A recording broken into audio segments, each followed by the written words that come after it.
At the end of 2020, an estimated 28,567 people were sentenced to death worldwide.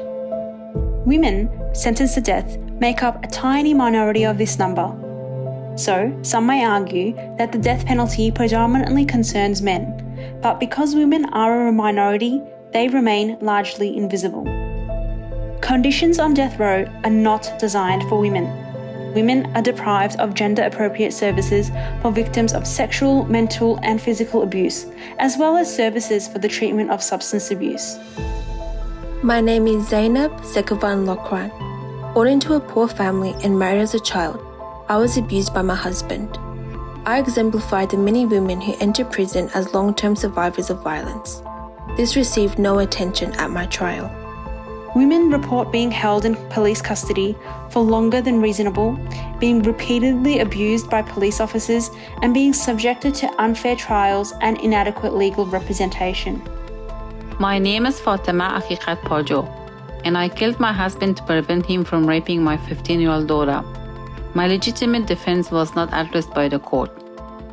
I am Mamuna Abdul Mamini. I was sentenced to death for setting my husband on fire when I was 13. The charges were dropped later due to a breach of the UN Convention on the Rights to the Child, but not after I spent over 3 years on death row. متاسفانه قضات پرونده بی‌طرف نیستن و بی‌طرف این پرونده ها رو رسیدگی نمی‌کنن. مثلا یکی از همبندی های من وقتی اومد دادگاهش رو برای من تعریف کرد، گفت وقتی من وارد دادگاه شدم، قاضی پرونده که یکی از قضات بسیار شناخته شده در شهر زنجان هست، رو کرده بود به متهم و گفته بود که یعنی قبل از رسیدگی به پرونده گفته بود که تو همسرت رو کشتی، من پوست تو رو میکنم. My name is Wang Zhiling. I accepted a job to carry a suitcase of children's items to Malaysia. The suitcase in fact contained drugs. I exemplified the many female migrant workers who find themselves in dire need of work and resort to drug-related offences unknowingly. Women are judged not only for their crime but for their character. They are judged against their assumed gender norms.